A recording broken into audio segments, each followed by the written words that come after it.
From the previous station, we learned that Solomon's Proverbs reveal many facets of practical wisdom, teaching us skills for handling matters and sharpening our ability to analyze and discern. In this station, we will go deeper, seeking a more comprehensive understanding of wisdom so that we may live with greater insight in everyday life.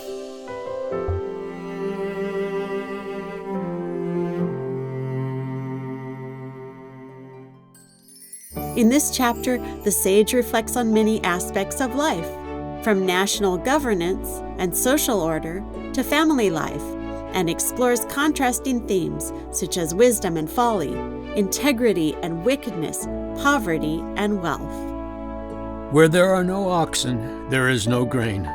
Abundant crops come by the strength of the ox. If there are no oxen, the stable will indeed stay clean and tidy with no need for constant maintenance. Yet without oxen, there is also no strength for plowing or harvest. This reminds us that every decision has both advantages and disadvantages.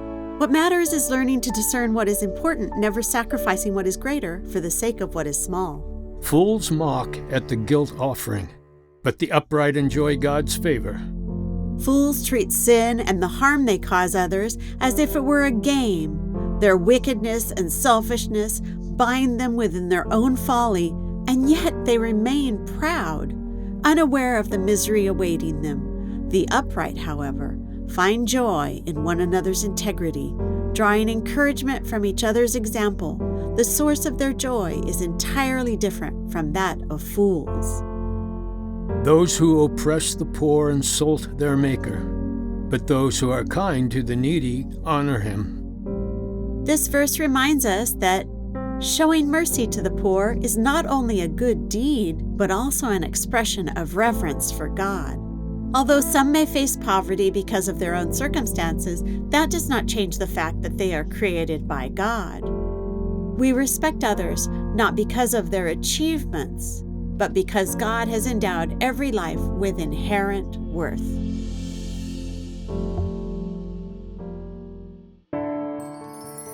The sacrifice of the wicked is an abomination to the Lord, but the prayer of the upright is his delight. We often think that simply coming before God will please him. Yet if our hearts are filled with evil and pride, he finds such worship detestable. God cannot be bribed by offerings, for everything we possess has come from him in the first place. What truly matters to God is the motive with which we approach him. When we learn to examine our hearts continually, to discern whether our intentions are pure and pleasing to him, that is the beginning of true wisdom. Without counsel, plans go wrong, but with many advisors, they succeed. If we place this proverb alongside the story of Solomon's son Rehoboam, we see an example of what happens when advice is sought but wisdom is ignored. Though Rehoboam consulted many counselors, his decision ultimately divided the kingdom. The sage's words invite us to reflect more deeply. While making decisions should not be done in isolation, merely gathering opinions is not enough. The reason many counselors may still fail lies in this. True wisdom is grounded in righteousness and integrity. It requires the ability to discern right from wrong, to choose good and reject evil, and to look beyond surface conflicts through continual dialogue and deeper reflection. Such reflective learning was highly valued in ancient Near Eastern education, for it trained students to make wise decisions at every critical moment of life.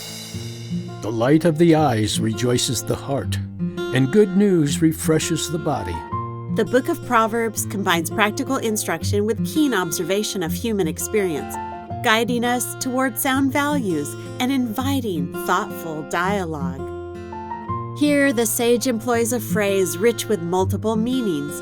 One of the hallmarks of wisdom literature, the light of the eyes, may refer to something that delights and brightens a person's outlook, or it can mean the gift of insight, the ability to perceive what others cannot see. Good news can refer to both the joyful message one hears and to the good news one shares with others. Hearing it lifts away gloom, while sharing it brings gladness to those who receive it.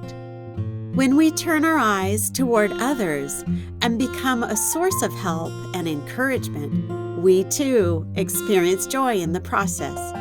Is this not wisdom as well?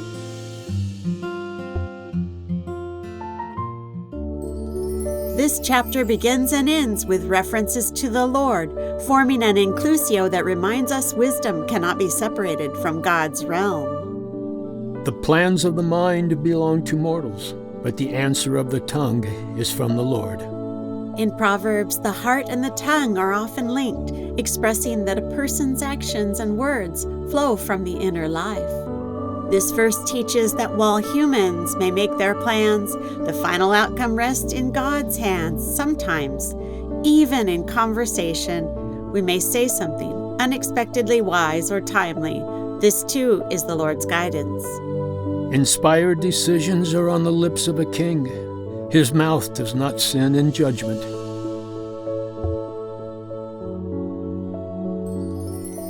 Proverbs not only imparts wisdom for daily living, but also includes teachings that shape royal character and leadership. This chapter contains 6 consecutive verses focused on the wisdom of governing as a king. In Israel, the king was chosen by God and upheld by the people. Solomon understood that a humble king who walks with God can receive divine insight and rule the nation with justice. This serves as a reminder that the righteousness and integrity of a nation's leader are vital to the well-being of its people. Gray hair is a crown of glory. It is gained in a righteous life. In modern society, gray hair is often seen as a sign of aging or decline. Yet from the perspective of wisdom, it represents a life rich in experience and is a symbol of honor. The sage teaches that those who walk in righteousness will enjoy the peace and long life promised by God.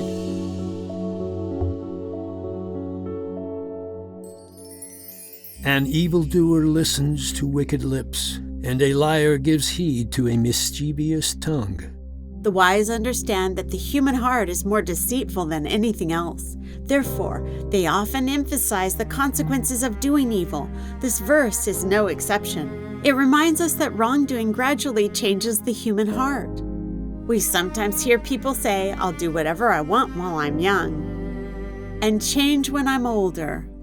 Such words are merely excuses. Sadly, those who think this way underestimate the power of evil. At first, a person may feel tempted, but still conflicted within.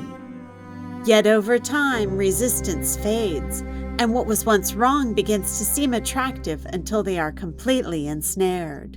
Grandchildren are the crown of the aged, and the glory of children is their parents. When both families and society learn to honor the elderly and care for the young, what a beautiful world this becomes. This verse reminds us that mutual respect and care between generations form the foundation of harmony within both family and society. Better to meet a she-bear robbed of its cubs than to confront a fool immersed in folly. No one wants to be a fool, nor does anyone enjoy the company of one. Yet this proverb vividly warns us that the actions of a fool are unpredictable and dangerous. Like encountering a mother bear robbed of her cubs, full of fury and aggression. When facing a fool, the wisest choice is to keep your distance and protect yourself. The question of how to attain a successful and fulfilling life has always been a popular topic. However, opinions differ widely. Realism argues that human beings are primarily driven by the pursuit of self-interest, while idealism believes that the advancement of morality, science, and culture is the true force behind societal progress. Proverbs also emphasizes the importance of moral education. The wisdom it teaches acknowledges the self-centered nature of humanity, as realism observes, yet goes a step further. It reveals that such self-focus can give birth to unimaginable evil. At the same time, Proverbs agrees with idealism in its pursuit of moral virtue, but it identifies the true key. Moral progress does not depend on the advancements of civilization, but on the condition of the human heart. If people do not fear God, Morality loses its foundation, and ideals become impossible to realize. Proverbs teaches that only when our worldview and values are rooted in the fear of the Lord can we walk on the true path of life and experience lasting happiness and success.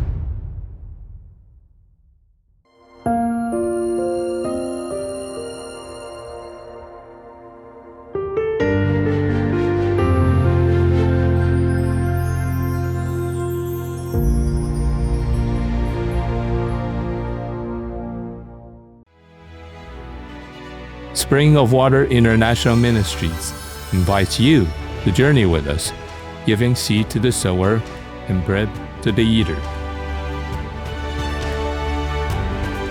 For more details, please contact Spring of Water International Ministries.